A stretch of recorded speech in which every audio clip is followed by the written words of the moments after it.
तो चलो बच्चों, अभी हम लोग बीज पढ़ते हैं। अब बीज क्या है? बीज वो है जिससे एक नया पौधा निकलता है। ठीक, बीज बनता कैसे? थोड़ी देर पहले हमने जाना।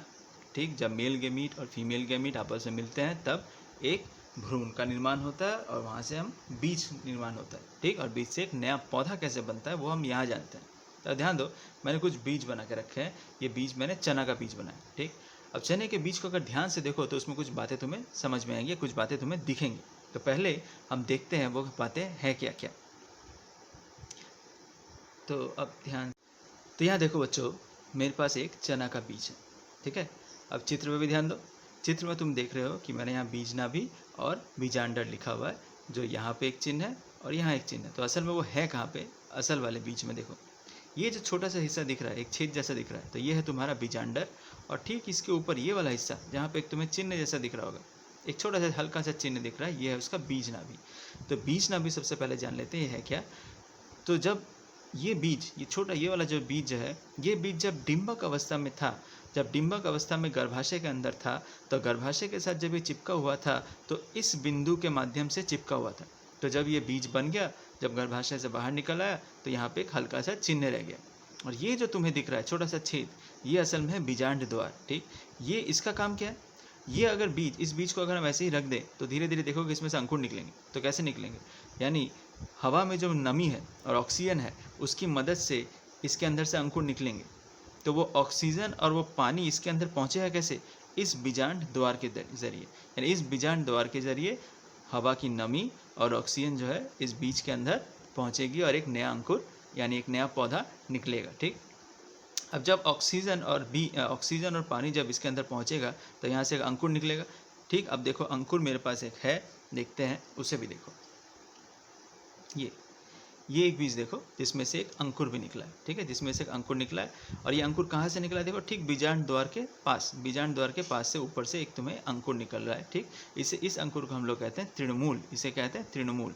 यही जब बड़ा, यानी कुछ दिनों, यानी इसको और कुछ दिन रख दें तो ये अंकुर और बड़ा हो जाएगा, और बड़ा हो जाएगा। वो क्या होगा हम देखते हैं। इसके पहले एक और चीज़ जान लो, ये जो ऊपर का जो त्वचा है, ये जो भूरे रंग का त्वचा है, इसे, ये क्या है? बीज का बहित्वक है।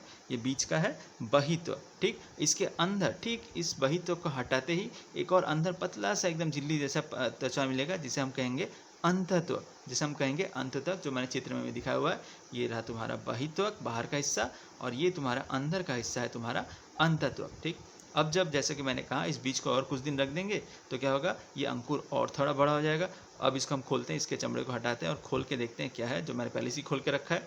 तो देखो वो क्या है, वो ऐसा दिखेगा, ये कुछ कुछ दिखेगा ऐसा। ठीक, अब बीज को भी अगर हम दो भाग में कर लेंगे तो दिखेगा कुछ ऐसे।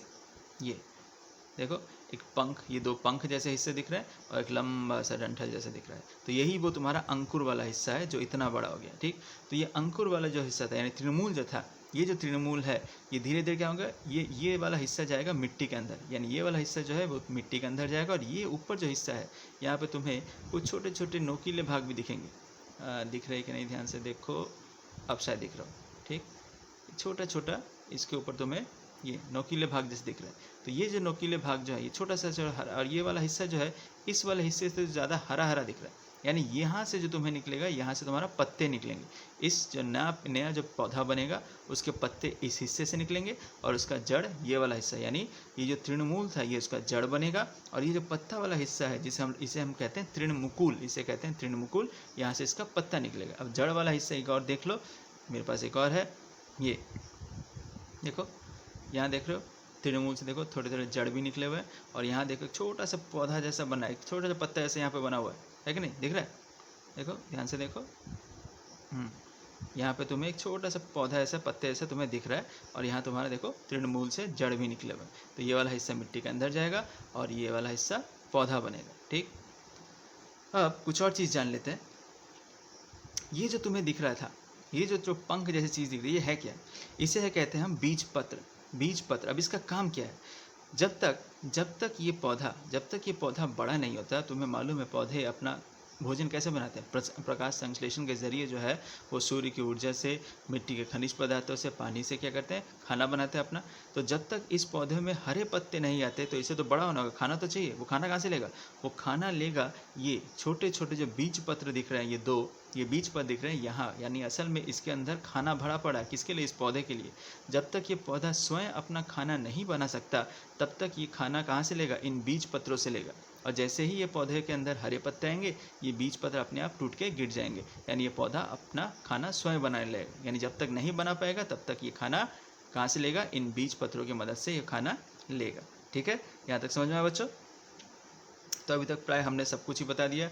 यहाँ पे मैंने वही बीज पत्र के बारे में, तृणमूल और तृणमुकुल के बारे में अलग से चित्र बना के दिए हैं, तो ये तुम्हें समझ में आया। तो इस तरह से एक पौधा धीरे धीरे बड़ा होता है। तो ये वाला हिस्सा क्या था? ये वाला हिस्सा तुम्हारा मिट्टी के अंदर जाएगा, तृणमूल, और यहाँ से तुम्हारा नया पौधा निकलेगा। आया बच्चा समझ में?